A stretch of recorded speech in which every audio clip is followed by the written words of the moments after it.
being suggested to continue to our next meeting on June 27th, item number 6. Could you explain that and why we want to do that? Item number 6 on the regular agenda is a budget motion instructing DOT report relative to the 5-year parking operation and maintenance plan prior to declaring a surplus in the special parking revenue fund and the status of the ordinance to establish meters in other areas of the city. Okay, I'm being told in order to provide us with adequate time to review the new information the department submitted relative to the 5-year plan. Does the department want to come up here and make a comment on that real quick, or what? And why you would like it to be continued? Obviously, we need more notions and information. I'd like to hear it from you. Good afternoon. Hi, Councilman. Just an administrative matter. Would you mind if I take a second to introduce Dee Allen? Please do. You do whatever you like. Introduce yourself first. Jaime De La Vega, General Manager of DOT. Dee Allen is the new Executive Officer over parking regulations and franchise. I think most everybody in the room remembers her as the former General Manager of Environmental Affairs Department, and she's now assumed a larger role on the executive management team at DOT. She was already part of the team, but she now has an expanded portfolio, and everything that used to go to Mr. Sadati related to parking meters, parking structures, parking districts, taxi, and franchise should now go to Dee Allen. Great. Well, congratulations. We look forward to working with you. You have a great reputation, a great history here, and we're delighted to see you in the room today. Yeah, no. We're talking about item number 6 now, please. It's a budget motion instructing DOT to report relatively to the 5-year parking operation maintenance plan prior to declaring a surplus in special parking revenue. Dan Mitchell, Department of Transportation. So we've transmitted a budget memo that had been submitted to Budget and Finance last month regarding this an update to the 5-year plan. This plan was approved by Council last year, but the ordinance requires that every year that be updated. It's a rolling 5-year plan, so we've updated that with the latest figures and the latest program elements for the Council's review and approval. Does any colleague want to talk on that now, or can we continue this to our next meeting on the 27th? I just need one thing when you come back, to ensure that we get information as to whether we fully implemented this fiscal year plan out of the 5-year plan. Okay, we'll do that. Thank you, Mr. Parks, for that. Anybody else? Mr. Weezer? No questions. Okay, so we'll continue it. It's unanimous by the committee, 3 of us that are here. And I might add that Mr. Weezer and Mr. Parks and myself, the chair of the committee, Bill Rosendahl. We have a quorum. Then there's a suggestion to approve on consent number 2, number 3, and number 4. And could we read what number 2 is, 3, and 4? Item number 2 is the DOT report relative to establishing a temporary preferential parking district number 166 on Greenleaf Street between Rubio Avenue and the easterly end of Greenleaf Avenue, and on Rubio Avenue between Ventura Boulevard and the southerly end of Rubio Avenue. And I see no one here to speak on it one way or the other, so colleagues, we all for approving item number 2 on consent. So be it. 3 votes, unanimous. Okay, item number 3. Item number 3 is the DOT report relative to expanding PPD number 64 to include the residential area generally bounded by Franklin Avenue between Highland Avenue and Cahuenga Boulevard between Franklin Avenue and Sunset Boulevard between Cahuenga Boulevard and Highland Avenue between Sunset Boulevard and Franklin Avenue. Any dissenting on that, Madam? No. Okay. Colleagues, are we all for moving that forward? So moved. Unanimous by committee. Item number 4. Item number 4 is a CAO report relative to the Second Amendment to DOT's contract with Commercial Programming Systems Incorporated to continue to develop and implement traffic control software for an additional 18 months at a cost not to exceed $600,000 and related actions. Does anybody want to ask any questions on that, or can we move forward with that on consent? Hearing nothing, so moved. Am I hearing that agreement there, Mr. Parks and Mr. Weezer? Okay, fine. Okay, so we've approved on consent items 2, 3, and 4, and we've continued item number 6. Items for public hearing. Item number 7. Item number 7 is an Englander-Rosendahl resolution relative to directing DOT to post parking restriction signs regarding the parking of vehicles that are in excess of 22 feet in length and over 84 inches in height, except on Fridays between the hours of 5 p.m. and 10 p.m. on Chatsworth Street between Zelza and Encino Avenues.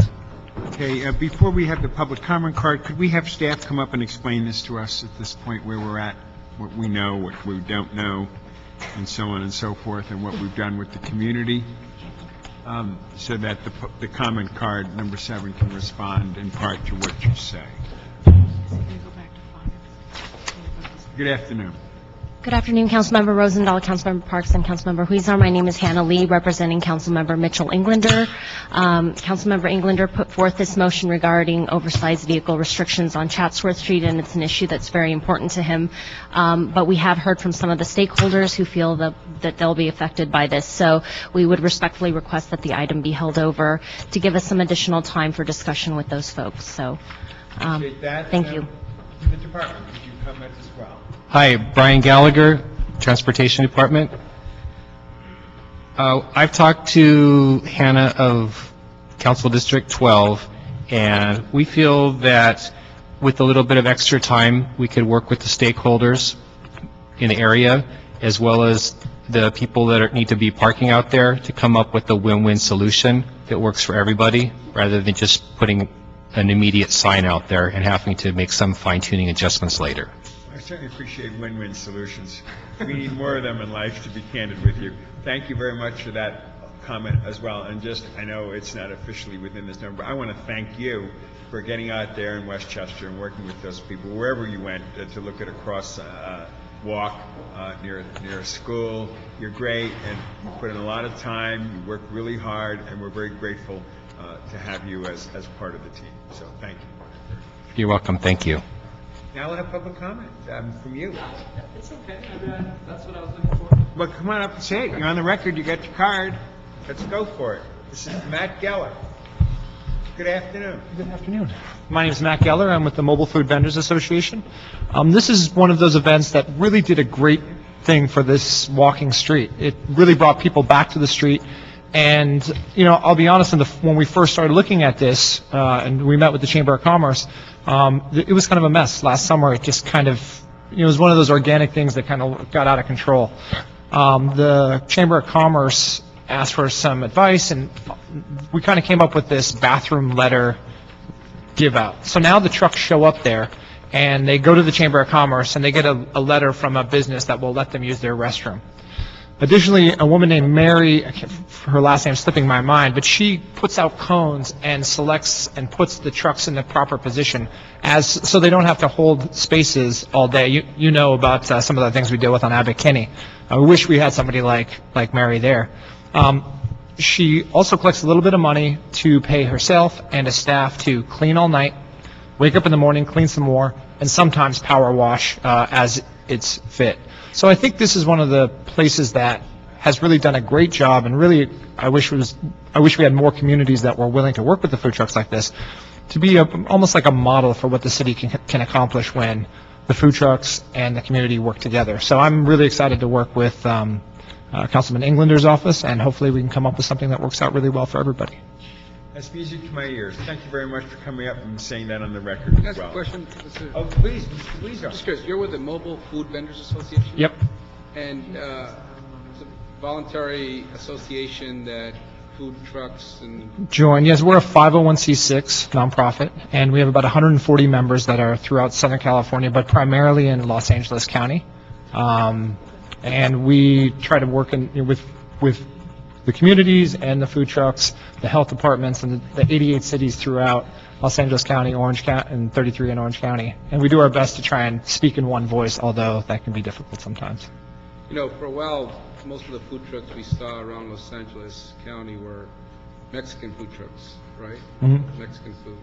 Now there's hip food trucks, sell anything from very unique food. And what's your makeup? Is it mostly a more modern type of? It's more modern type, but we do have some traditional Lancheros trucks as well, like Taco El Galito is with us, Surfer Taco, and a few other ones are looking to join us. There's also another group called the Lancheros Organization that that actually started before we did, and so they have about 200 members, more the traditional variety.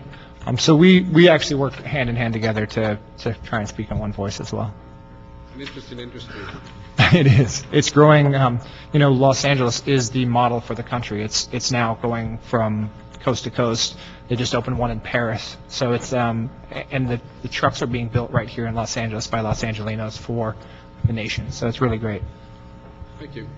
Mr. Koretz has joined us, so we're now a committee of 4.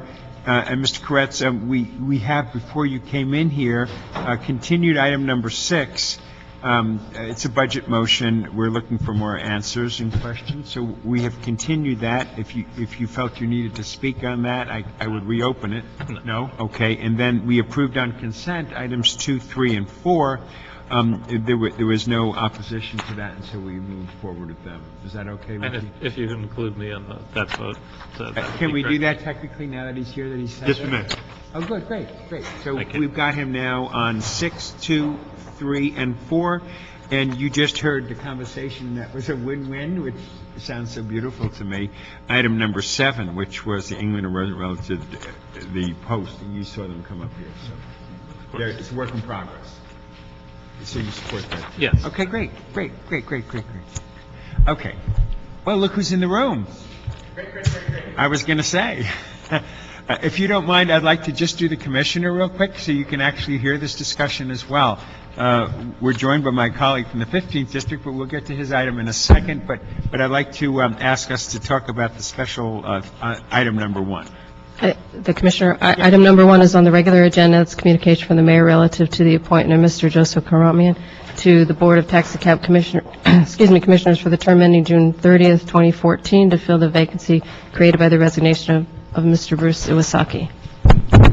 Good afternoon. Good afternoon. I might say I've met with the Commissioner-designate prior to this meeting, quite a great guy, and what I'd like to do is ask him a few questions on the record, and obviously, colleagues, I'd like for you to hear it and also comment further. Tell me about your background, your name and all that. I've been a labor staffer for about 16, going on 17 years, an organizer, a representative, a negotiator, been a director for a union. I know a number of you from the city union, EAA. Most of my career, though, has been with AFSCME, national, international, and I also did some time with the newspaper guild. So the bulk of my experience has been with public sector unions. So enforcing contracts, negotiating contracts, I've always been in an environment that balances the interests of the workers with the public interest. And hearing that in our discussion a few minutes ago, you talked about being a cab driver yourself in the D.C. area. Tell us about that and how you feel that will help in this appointment. Well, a long time ago, before my stint in the Army, I did a year and a half in the suburbs of Washington, D.C., driving a taxi, and actually my brother was a taxi cab driver too. I was in a city very similar to Los Angeles, very visible international city, big tourism industry. So when I was a young man, that's one of the first things I did for some time was operate as a taxi cab driver in a city where you end up being kind of the first person people meet. Well, I love that because, frankly, your experience in D.C., similar to L.A., which is a cosmopolitan community of every nation on earth, a lot of our cab drivers are independent and come from everywhere, and it's very exciting to hear someone like this. What do you hope to do on this commission? I was drawn to being on the commission because I'm ethnically Armenian, and a lot of my people thrive in this industry on both sides, both as running the taxi cab industry and being the drivers themselves. So I think that I have a unique blend of skills and experience and background to be able to chart a course in the future for taxi cab drivers in the industry in Los Angeles. I'm delighted to hear all that, and obviously I'm excited after our interview and your comments here. Colleagues, questions, comments? How did you like your stint at EAA? Pardon me? How did your stint go at EAA? It's not I know it's a pretty easy group to represent. a pretty easy group, right? It's, it was, EAA has had its historic periods of chaos, and I was there in one of them. But I don't think it was an easy group to represent, though. No, I'm kind of teasing you. I would think you'd need a whip and a chair some of the time. But if you could do that, I would think you could handle this commission as well. Sometimes there have been labor issues that have come up. I don't know how real they are, but there are arguments that taxi cab drivers, aren't treated as well as they could be by some. Have you ever looked at those issues? Do you have any opinion on it? Just superficially, I know the issues come up, and I think that after quite a number of years as a union rep, I can kind of figure out what the story is underneath some of the problems as a labor rep, and be able to find resolutions, make decisions on labor matters. Great. What do you do for a living now? I still work for a union, National Union of Healthcare Workers, not a city union anymore, private sector, kind of like the public sector, but it's private sector representing Kaiser employees, Kaiser Permanente. Great. Please, colleagues, Mr. Parks. Joe just welcome you back. Thank you. Thank you, Councilman. Mr. Weezer. Mr. Bustiani, would you like to say anything on this? Come on up to the mic. I'd be honored to have you make a comment. Thank you, Mr. Chair. Your take on the enforcement of abandoned taxis that I have dealt with on the field. I know Chief Parks as well in the police department at the time. We had just ongoing issues across the city. I worked West Traffic in trying to really identify the issues of abandoned taxis. How do you plan on handling that or tackling that issue as a commissioner?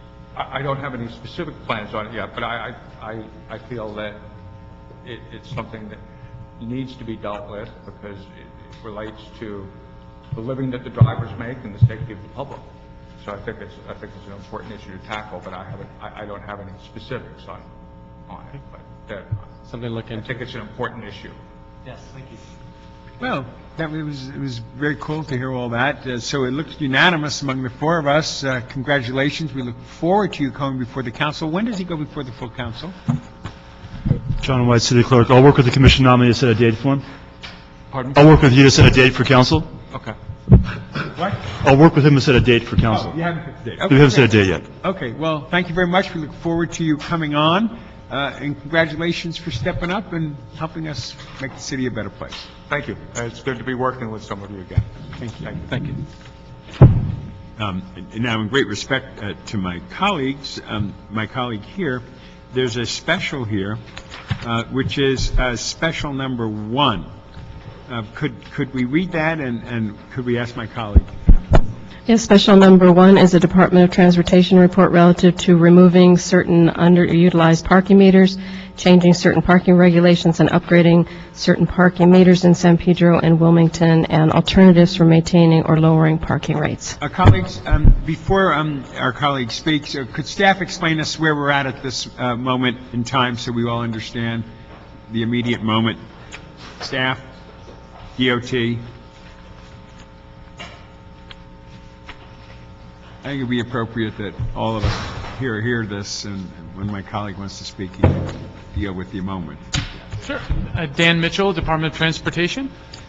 So the report before you is responding to 2 motions regarding metered parking in San Pedro and Wilmington. These were the 2 items that were heard at the last Transportation Committee meeting. They respond to really two elements. One is the evaluation of removing meters in those parking meter zones, and another is the addressing the rates of those parking meter zones. And what the Department of Transportation has done here is presented a recommended approach that involves removing approximately 58% of the single-space meters in those areas based on very low usage. We evaluated the payments made at each individual parking meter in both of those zones. There are maps on page 7 and 8 of the report that show the parking meter zones as they exist today, with notations as to whether they are paid less than an hour a day, 1 to 2 hours a day, or 2 or more. And our recommendation is to scale back the metered parking area in both the business districts of San Pedro and Wilmington down to a core area that has high parking demand to support the metered parking management. In the outlying areas, what we found was that those meters are paid less than an hour per day, less than 10% of the time there's demand for them, and it's our recommendation that the time limit restrictions by themselves without metered parking will be sufficient to provide parking management for those. The second component is related to the remaining meters. That the remaining meters would be upgraded to the new credit card meters there in Wilmington. We also recommend to extend the time limit for all 1 hour parking to 2 hours to allow more time for customers to do their business. And with regard to the rates, our recommendation is to implement a pilot program in these areas to use demand-based pricing to manage the occupancy of those spaces to within the sweet zone of between 70 and 90%. Right now, the demand is significantly less than that. And we have a similar pilot program in downtown Los Angeles. I think most of the committee members are familiar with that. It was launched just a few weeks ago. In that project, we're using demand-based rates primarily to manage the congestion, the traffic congestion, because the demand is much higher than the supply. And in these areas, the demand is much lower than the supply dictates. And so the concept of this pilot program is to extend the authority to use demand-based rates to these zones to try to improve the usage by adjusting the rates downward as far as 50% in order to try to improve the usage of those spaces. And in addition, in the Appendix B, we provided additional information that Council requested about the free holiday program in San Pedro and Wilmington that's been implemented the last 4 years. So we've got the revenue impacts of that program, and then there was also a question about the operational impacts of removing meters, and our response there is due to the extremely low levels of parking demand for the areas that we're recommending removal, that there would be very limited impact in parking turnover, basically that those spaces don't require metered parking in order to turn over adequately. Okay, let me read a series of questions for the record and also for my colleagues to hear and for my colleague whose district it is. First of all, I believe our CAO needs to conduct a fiscal analysis of your recommendations, and I'd like that analysis to also consider the cost of operations and maintenance of the older meters identified for the removal, as well as the labor costs. Okay, the second question I got, I think this report raises an interesting question as to whether our goal is to raise revenue or implement good parking policy for the benefit of the public. Could we have a quick overview of how and why parking meters are used to manage parking supply and demand? If you could answer that now, go for it. If not, go ahead. Sure. Parking meters are a tool to manage a limited parking supply when the demand exceeds that supply. The concept is to use pricing to help reduce the length of stay that otherwise would be experienced.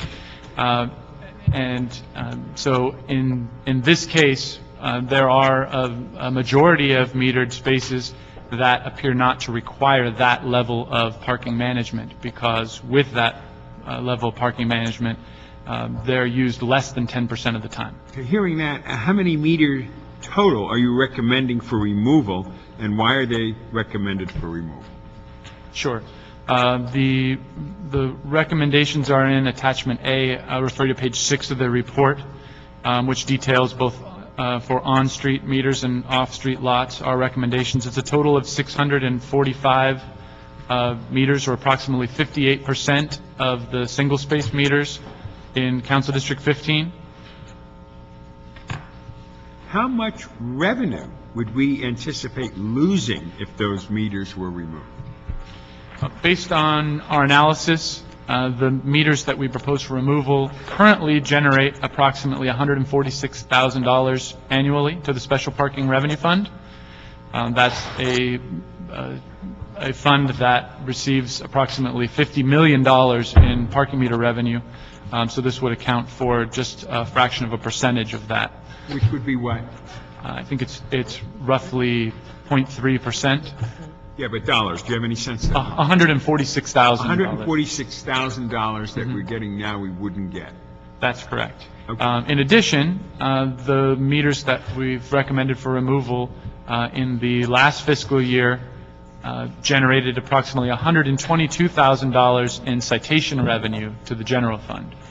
So with the removal of those meters, that meter-related revenue would be avoided, but in exchange, we've also identified that time limit citations could be written, but we don't have any data to share with you on what the impact of that could be. So, assuming what you just said, then besides $146,000, there'd be the additional citation revenue that comes in. Do you have any sense of what that kind of money is? Yeah, that's $122,000 annually. So that's if these were removed. Correct. So that's 122 and 146. So that's 288. There would also be some savings. Overall, if I refer you to page 4 at the bottom of the fiscal impact statement, the year one revenue change would be approximately $280,000 less in total revenue. And the citation revenue that we would lose, is that based on citation issues at those specific meters recommended for removal, or just based on the percentage of total citations? That's based on the specific meters. We looked at each one and how much citation revenue was generated. So my math of 288,000 was pretty accurate on that? Pretty spot on. I will mention that in doing that, you know, the council members are aware that we've been going through the city and upgrading parking meters to the latest technology. In this case, by removing those meters, we would avoid approximately $306,000 in one-time costs to upgrade that to the latest technology. What we'd like to avoid is having an area of the city that's the only area left with old technology that we'd have to retain older systems in order to manage. Number 7. Now, your recommended approach includes a provision for demand-based pricing. Could you explain how that would work and the rationale for doing it? Sure. As I mentioned in the introduction, we're currently have a demonstration project in downtown called LA Express Park that's using council authority to adjust the rates by as much as 50% up or down from the existing rates. And that's using wireless sensors placed in each space to measure that demand. As I mentioned, that program is geared toward trying to control the excessive demand that we have. Our recommendation is a pilot program for this area at the opposite end of the city that's experiencing very low demand, kind of the opposite problem. But we would use the same technique to adjust rates to better match the demand, with the goal of achieving this sweet spot of 70 to 90% utilization. Okay. The city has a policy of installing meters. Does it have a policy for their removal? Well, at this time, our focus, as you know, over the last several years has been upgrading our massive meter inventory. Through that process, we've identified certain areas, certain blocks here and there throughout the city where those meters are no longer needed, where the land use has changed, Maybe, a Home Depot was built that has a large parking lot for free parking. Nobody now parks out on the street. But those are a block here or there.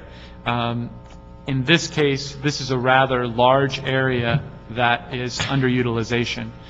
So our recommendation, again, is as the best parking management approach is to kind of scale back to this core area of demand. So if this committee were to approve the removal of these meters, the department may be inundated with requests for additional removals as well in other places? Is that possible, or how does it happen down much? It's possible, but this area is rather unique in that there's, as I mentioned earlier, there are large areas of underutilization. In other areas of the city, as a general rule, there might be a street or a block here or there that's underutilized. But overall, the parking demand supports metered operation. All right, so I just want to be clear.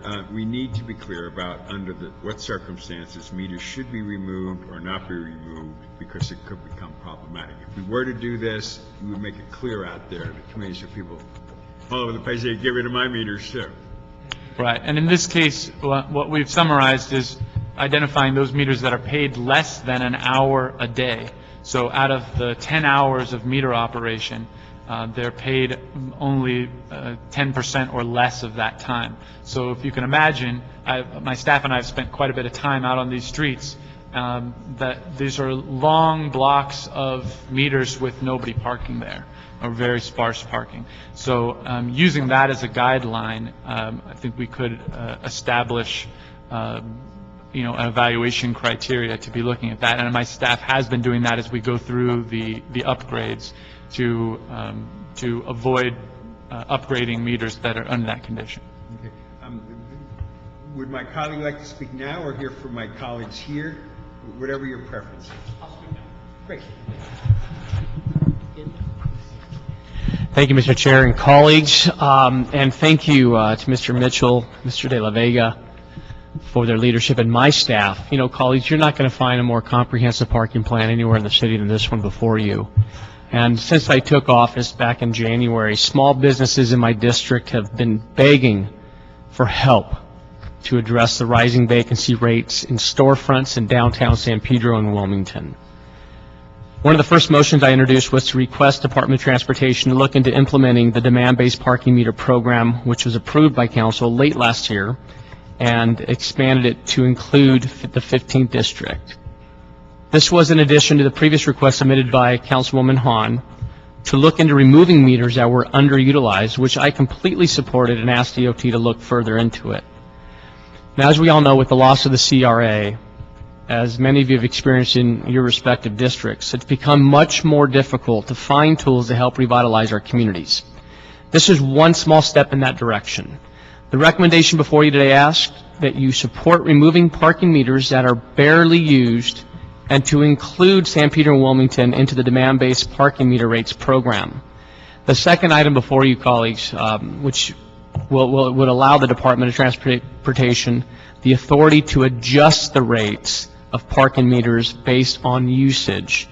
Also help maximize these meters by adjusting the price based on how much usage they get. And I'll be clear, I don't want to remove the meters that have some great turnover. So the price will go down if the usage is low, and conversely, the price will go up once the usage goes up. The Council has already adopted this ordinance as a matter of policy. This recommendation is revenue neutral, and I ask that you support it.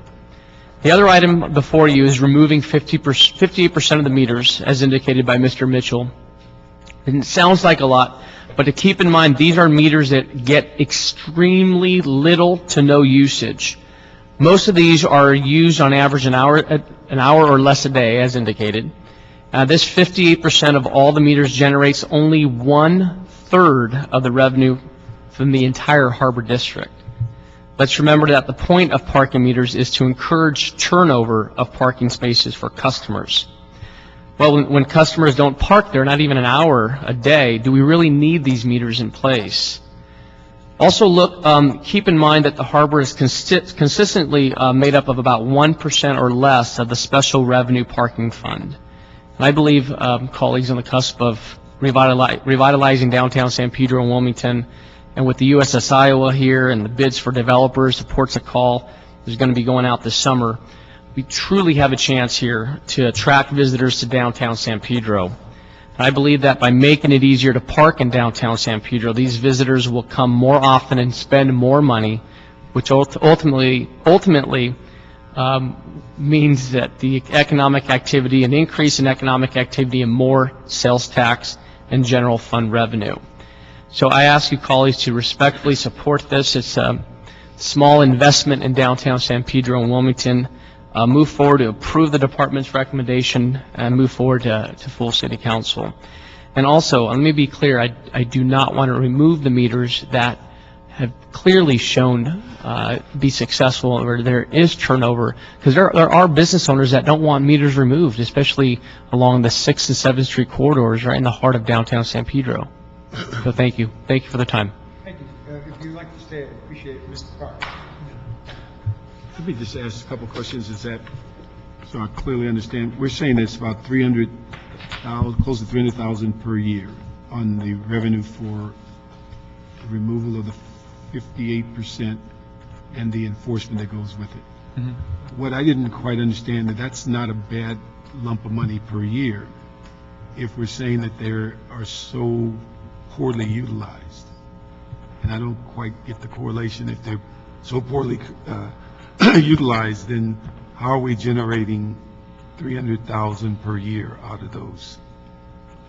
Councilman, because we're talking about a large number of meters. We're talking about 645 meters over 365 days in the year. So if they're paid less than an hour per day, each one of them makes less than 4 quarters in a day. But over the course of a year, they generate $146,000 in parking meter revenue. In addition, citations are written at those meters when people don't pay, and that generates the citation revenue that you identified. And the other thing I was wondering about is that how much of the less usage, I assume when they were first put in, they were used more routinely. How much is that because of the downturn of the business in the community? Councilmember, I can't really say. I've been out in the community. I've seen cases where there's been redevelopment of, for example, an AutoZone auto parts store where the parking on the street must have been in demand when it was in a different use. But once that opened, they have a parking lot that's between the store and the street. Nobody chooses to park at those meters when they can pull into the lot, be closer to the store, and park for free. So that's a case where they're no longer serving their purpose. In other areas, there are businesses that have closed down. But basically, our recommendation is based on the result. We analyzed what's happening and the need for this type of parking management. As you know, we have 40,000 parking meters throughout the city, and nearly all of those are well in demand. But in these areas, in these outlying areas, they're really not. Okay. Then let me ask you this. It's a one-time cost of about $300,000 to replace the meters with the newer meters. Now, do we have a sense on the newer meters what the percentage increase of revenue that comes into them? There is, and that was taken into account in the analysis that we presented in the fiscal impact. But in this case, because that accounts for about 26% of the revenue, that $146,000, we're talking about maybe a 30% increase in that, so maybe $50,000 increase in exchange for the $300,000 upfront cost. That assumes there's sufficient demand remains to use them. Okay. So the thing is, you're guessing that 300,000, close to 300,000 per year with new meters would go to about 350? No, that the expense of $300,000 would generate an additional approximately $50,000 per year. Okay, but what I'm getting to, though, is that you're saying that currently the meters as they are making almost $300,000 a year. Well, there are two different elements. Okay. So that $300,000, it was $146,000 in meter revenue, and then $122,000 in citation revenue. So putting in those new meters, we don't anticipate it's going to have an impact on the citation revenue. Only the meter revenues. That's been our experience throughout the state. But the meter revenue would go up from what, 146 to about 50,000 more? Correct. With the new meters. Okay. Is there an ability to look at some kind of a hybrid in the sense that the overall cost of removing the meters in total is where the expense, you say a couple of $20-some-odd thousand, and then we just settled a case the other day where we didn't fill the hole properly, so it cost us even more when somebody steps into the meter hole. Is there an ability to just remove the heads and see how business returns as relates to making, without having to go through the expense of removing the meters totally? Yes, we could. Okay. We can leave the meter posts and just remove the head of the meter, and they can remain. They might be considered an eyesore, but to the extent that we're evaluating how this works out, they could certainly be left in place. The other thing on the hybrid, can you evaluate the issue of implementing the demand pricing prior to removing the meters to see if there's a balance, and as demand pricing goes into effect, to see what the impact or increase in revenue before you make these 50-some% of them unavailable, to where it might end up a situation to where that could grow to a larger number of meters? If business picks up and people are projecting tourism and all that other. That would be a policy decision before you, but we could certainly take that incremental approach. It's possible that some demand would return, but based on our analysis, it's unlikely that the price could ever get low enough to return enough demand to make that payoff. Okay. But with demand pricing, in any sense of what increase in revenue that would bring if you can fluctuate the current meters? That's one thing that I didn't mention. The fiscal impact of that proposed pilot to implement demand-based pricing, we expect to be revenue neutral. Our only experience with raising and lowering rates in the San Pedro area had to do with two off-street lots that were in that central core area. And what we found is when the rate lowered from $1 down to 50 cents, that the demand doubled, and therefore the revenue essentially stayed the same. Okay, thank you. Mr. Kretz.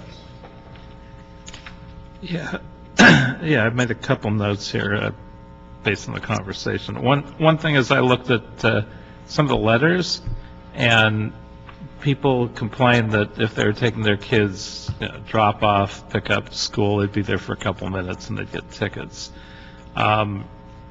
If we put in new meter heads, wouldn't that solve that problem? Because then they'd have the option, if they didn't have coins, to use credit cards, and there'd be unlikely that people couldn't find some way to pay their meter charge. Well, that's possible, but I would say that's rather unlikely. If they're just dropping off kids, they probably only need to put a nickel or a dime in the meter. But some of the letters, people complained they didn't have change, they didn't think of it, and they'd get. Well, in that case, if they could use their credit card to charge 25 cents, and then that wouldn't be a big, the net benefit of those charges would be very minor, but that's possible. Now, did we look at and calculate the impact of areas that are generating a little more meter revenue being impacted by adjacent areas that now would be free, and whether people would actually go from areas where they're paying currently to free parking, and whether that would actually be a further cost to us in terms of the lost revenue?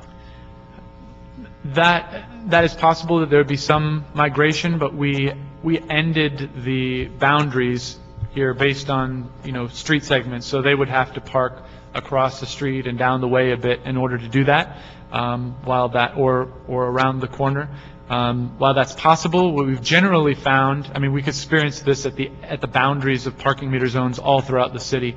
And what we've generally found is if people want to park as close as possible to businesses, it's really driven by the businesses. But a few people will park further away in order to avoid those charges.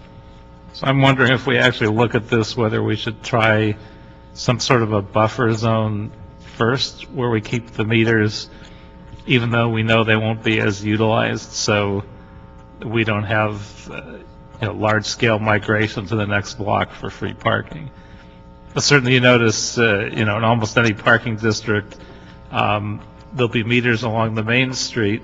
A lot of them will be taken up, and then there'll be a lot of people that park on a side street where there's no charge residentially, and so they have to walk an extra half block. Certainly a lot of people do it everywhere in the city.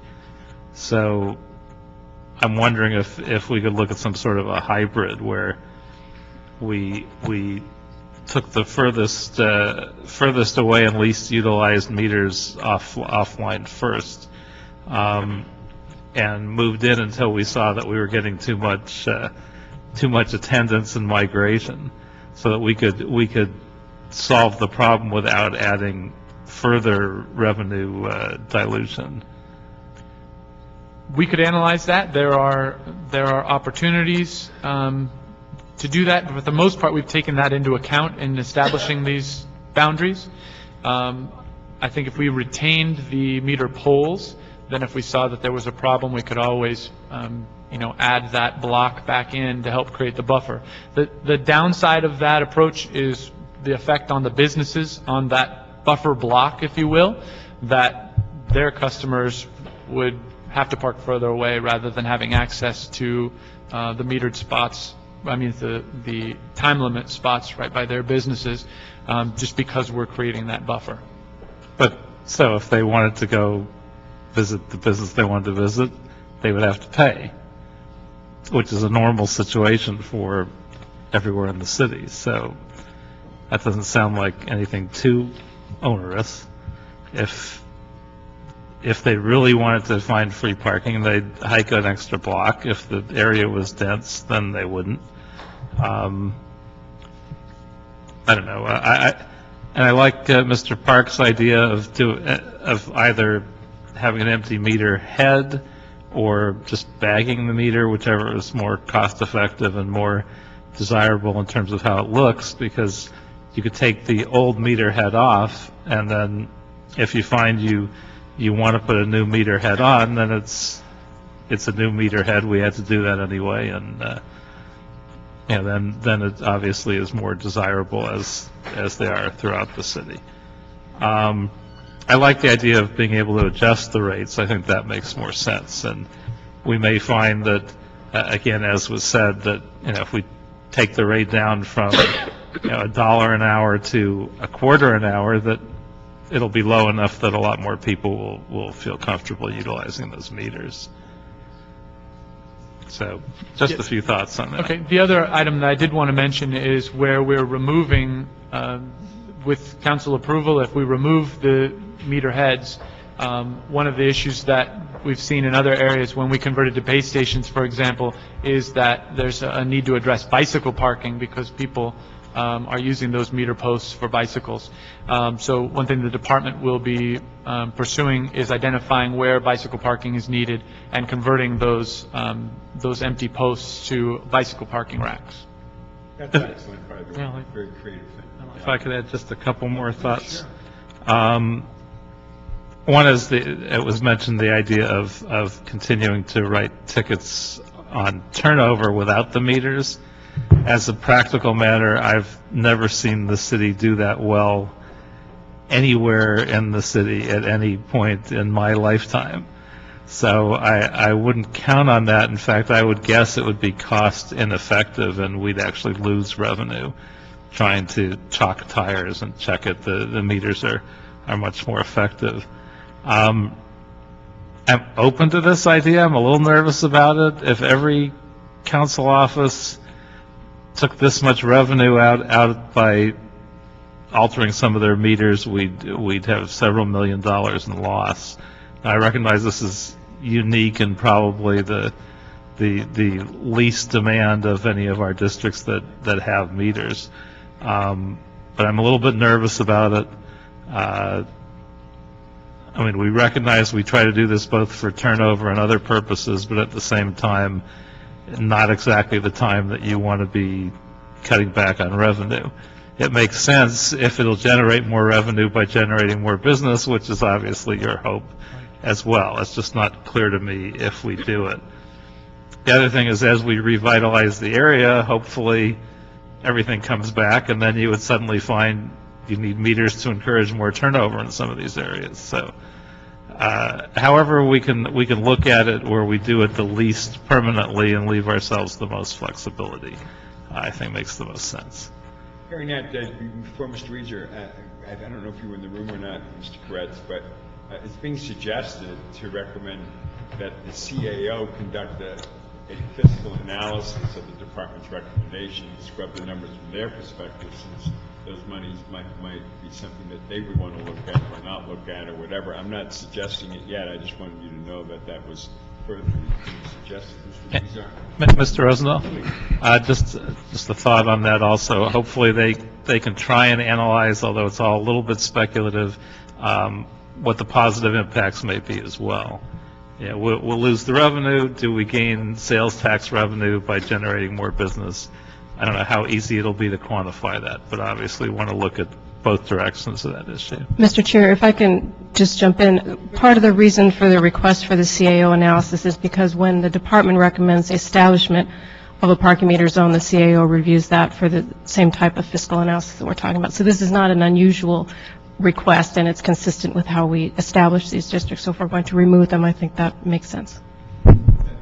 Yes, sir. Please. Hi, Jaime De La Vega, DOT. Just 2 points. The first is on the macro policy issue. You actually have to look at it the other way around. When do we actually put in meters? And we put in meters when there is, highly utilized curb parking and there isn't enough turnover to support the businesses. So if you use that same framework and flip it in reverse, that's why we're making the recommendation we are today. I think as it relates to the potential revenue impacts, I think what we should do is, if the council does move forward with this, is DOT would monitor the utilization of the revenue and report back to council. And I think you could also request from Office of Finance to look at business tax revenue and sales tax revenue within a specific geographic area, so you have a more holistic view. We did acknowledge in the report that we do think that utilization will go up and that there is the potential to impact other non-DOT city revenues. We just don't have the technical capability to estimate what that might be at DOT. But if you did go forward with this recommendation, DOT can report back and Office of Finance can report back, and you can get a holistic view of did the program in fact increase utilization and increase business tax revenue. Now let's say, for example, non-DOT revenues did not go up and utilization was flat, then it would again be a policy decision for the council. You could restore the meters, restore the revenue, and you essentially wouldn't have any impact one way or another on utilization. You heard your own staff saying that we need the CAO to look at it. Do you recommend we do that prior to council or do it before we vote on it in committee? I think that's a decision for the committee. That was the CLA's recommendation. That it goes to the CAO, and they've committed to getting it as quickly as possible. I know you've been working with your constituents for quite a while, so it will not be sitting in the CAO's office. So we'll have it as soon as possible. So then it would come back to you. So to answer your question, a CAO report before the committee votes on it would be my recommendation. Your recommendation. Mr. Weiser? Thank you. Well, some of my questions have been covered, but just to go over it again, underutilization is a reason to remove them. But if we are already receiving revenues, it's not costing us anything, is it? I mean, we're not losing money by keeping them up, right? There are collection costs to go out and get those few coins that are in the meters that we would no longer incur. So the amount that you gave us that we will lose in revenue, does that already include that? Yes. So, but we will It still takes end that up as a net net effect. loss. Yes. Right. So it's not costing us anything overall to keep them up. So why take them down? The response is really that it's the appropriate parking management. I understand that there are revenue considerations, and we could put meters in many more spaces throughout the city. Got you. And what's the parking management reason to do that? Right, Yeah. but from a revenue standpoint, they could remain, but they would remain an island of the only old, difficult to maintain meters that we'd have in the city. So from a larger perspective, having all of our meters with the latest technology that reports back to us and allows us to monitor revenue from an auditing standpoint, from a maintenance standpoint, from a customer service standpoint, that makes sense from a city perspective.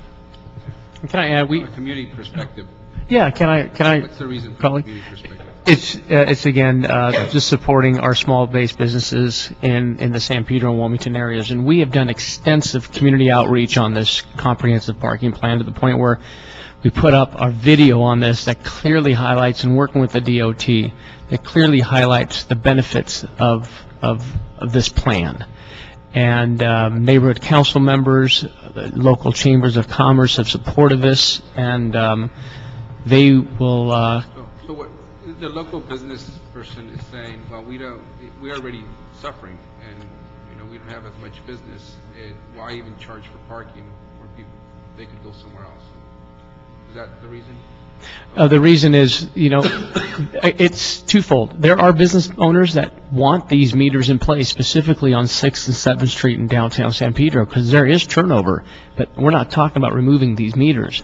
Along the Pacific Corridor, some of the off-site parking lots where, with the summer months coming, Crafted Open USS Iowa, the Warner Grand hosting a number of events this summer,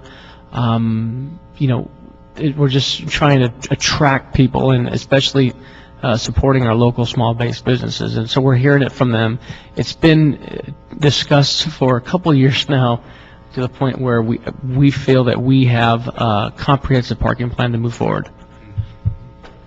And finally, the demand parking, there's something that was called Express Park now in downtown Los Angeles. Is it similar to that, or is it only that one component where you get pricing changes, but not the technology where you know where a parking spot is, right? I mean, San Pedro's not to the area of downtown where you have that additional component. Right. No, the LA Express Park project downtown is a comprehensive program to address traffic congestion and pollution in downtown Los Angeles. The tool is the demand-based pricing. That's based on wireless sensors installed in each space. It's a high-tech solution and a high-tech parking guidance system to help people find those scarce spaces.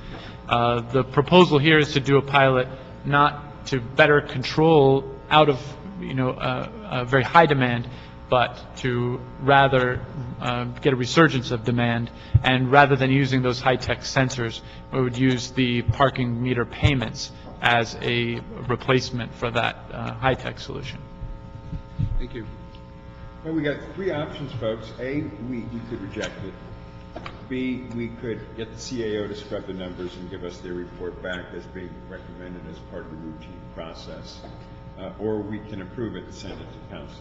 Somebody I would like to see that we get the CAO report back, but I'd also like to get a better sense that if you implemented the demand-based pricing, what impact that would make before we started moving meters that are making $300,000 a year, that we see it in incremental steps.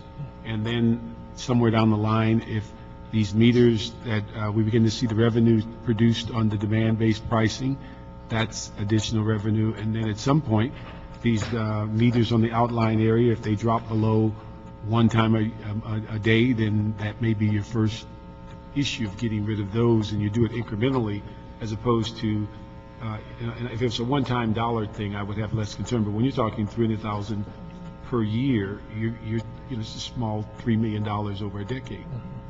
So, Councilmember, to implement that, I believe the council would have to approve recommendation number 2, which would request the city attorney to prepare the ordinance to include those areas. I believe then the city council would vote on that ordinance again to do that. But I think what I sense is that we're saying, can you come back with the CAO to scrub the numbers, but also evaluate if you went into demand-based pricing with those scrub numbers, then how would we implement that as a phase one? That's what I would like to see. And that would require the ordinance and everything else. But the key is if you did it in a phased approach as opposed to knocking out 58% of the meters, $300,000 a year, and then say, let's go do demand-based pricing. I like to see the reverse for me. Councilmember, I believe we've analyzed those two things independently, so you could move forward on the one now rather than the whole package if that was the committee's directive. But I sense is people would like to see the CAO's report first. Mr. Correct. I would second that motion, not necessarily saying where I land on this, but I think we certainly want all the information first. Mr. Weezer. It's for consistency's sake, when we ask for these parking areas to be implemented, we get CAO reports, right? So we're taking one out, we should see a CAO report on that as well. Yeah, I mean, just typically, we would write a report from the department, refer to the mayor's office. They typically refer to the CAO for a report. This was actually a council motion, so that's why we reported directly back to committee and not through the CAO. But we're happy to share our figures and our calculations with the CAO. You know, the way we approached this was it's really a parking policy issue, but for full transparency, we did want to disclose the potential fiscal impact. But I do think that you should also think about, in other cases, the council does make a policy decision that is potentially diseconomic. For example, on transit services, we don't recover more than 25% of operating costs. So there's fundamentally a subsidy and a cost to provide service and to advance a social policy. This is another example where a council can choose to, weigh the policy issue, recognizing there is a potential financial impact. So am I hearing from that, Mr. Weezer, that you agree with Mr. Correct and Mr. Do a CAO report. Well, then it'll be unanimous to do that. And when can we have it back in council? Yes. I mean, Looking- committee. We're looking at the first meeting in August. If the CAO, I shouldn't speak for the CAO. Mr. CAO, when would you be able to get the report? Matt, now, it's in the room. Introduce yourself, please. I'm David Harana with the Office of CAO. We will have a report back for you for your first meeting in August. And Mr. Parks, I did hear your comments, and we will strive our best to include your request in our report. Colleen, do you want to comment? Yeah, our goal is to have this implemented by July, but if that's what committee, or your wishes are to have the CAO report, is there any other way we can expedite it? Actually, I need to get back to you on that. The analyst that we would normally use is off on our honeymoon right now, so I need to figure out what resources we had to put on that, so. Let me ask one other thing. With what we're talking about, the CAO report, do we still look forward to December to having the holiday-free parking? Yeah, I think, In addition to what- I think, Mr. Parks, that we don't, if this parking plan moves forward, we're not going to need the December holiday parking, what do you call it, the parking holiday? Yeah, that would make sense. That's like 50,000 or something? Yeah. Yes, and attachment B of the report details the revenue impacts. Okay, thank you, everybody. We will continue then this item. We'll get the CAOs. You've heard the question. Oh, I'm sorry, Mr. Kretz. Just a slightly off-target comment. I've been trying in Westwood to get an analysis of actually looking at angled parking and possibly adding metered spaces. So if by some miracle we were able to do that, we could sort of offset this where we have the opposite problem of much too much density and demand, and adding a few spaces and bringing in more city revenue would be a happy way to offset that. That's a fair deal. Let's move forward. But I'm going to suggest on that one, Mr. Correct, because I had the same issue in Venice. One of my predecessors was Belanter, had everything lined up, and then things changed in the world. So that would have to be separate analysis. We want to hold up this process. So Not suggesting it. No, I would certainly recommend that we hear this now informally and talk about how do we bring back those kinds of parking. And the department head is nodding his head, so he's aware of it too. And hopefully that can just come together organically, or we can put an agenda item. But one of the things, we just did that in Leimert Park. The easy way to do it is pay for it yourself. That's how you get it done. That is correct, Councilman, but the department's happy to work with any council member on alternative parking configuration. So if your staff just sends us a note, we'll start working on that. We're working very well together in lieu funds with trying to deal with Abbott Kenny and other strategies of public-private partnerships on parking. Right. Just to respond specifically to the angle parking in Westwood, that is currently under study, and in the next few weeks, we'll be able to report back with your office on the evaluation of that angled parking. That's been being done as part of the West Side Transportation Study. All right. Mr. Sani, as you can see, everybody has. What did you create, 110 more parking places? I don't recall what the recommendations are. I do know that there are forthcoming reports on expansions to add metered parking in Westchester and in the east of the Palms area. that would both result in, I believe it's close to 400 additional metered parking spaces. So we will continue our parking discussions through the rest of our lives, I'm sure, but on this particular issue, we'll be back in August to do this. And thank you, colleague, for coming up and discussing it with us as well. Thank you. Okay, that's the action of the committee. Right. Yes, ma'am. Right. We have one more item? Yeah. Okay. And the next item that we have to consider is? We have item number 5 on the regular agenda, which is a Parks Gregorian budget motion instructing the CAO and CLA to report relative to one-time costs for the materials needed by DOT to implement parking fine increases. During the budget discussions and after that, we've talked to the department. They have said that there are no additional costs that are needed to increase the parking fines that were adopted as part of the budget for next fiscal year. In the past, we have provided them with an additional $250,000 for expenses associated with the ticket books, but they have said they have enough in their expense account to cover that for the next year. Okay, there's your recommendation to note and file it, but I'd like to have a brief report on this item from the CLA and DOT. Let me just say Mr. this, Parks. before they do the report, I think what happened is that if you look at the budget memo and then look at the response, they narrowed the response significantly different than what the intent of the motion.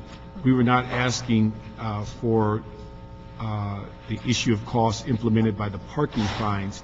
We had actually provided a document in which DOT had given a list back in 2010-11 in which they stopped doing roughly about over a dozen different activities, such as loading zones, turn signals, sign prohibiting turns.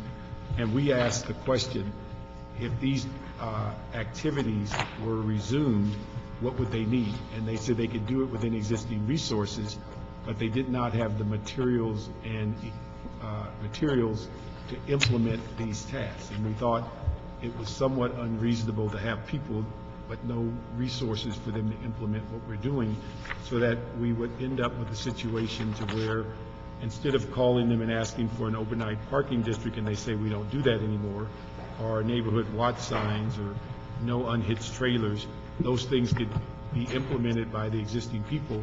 We were asking for the equipment and the materials to implement, go back and bring these things back online. So I would just ask that I can give Maria the document we gave at the council and ask that we get it report back in August. Fine with me if we just want to leave it at that point, unless, Mr. Parks, you want to hear more discussion. No, I just think we need to broaden it. So There you go. Colleagues, are we all in agreement with that? What Mr. That's Parks fine. is suggesting? That would be the action of the committee is to get Mr. Parks' questions put within it, and we'll report back in August. Great. Any other public comment, any other issues of any kind? Anybody want to bring it up? No. Meeting is adjourned. Thank you all for being here. Thank you. Thanks.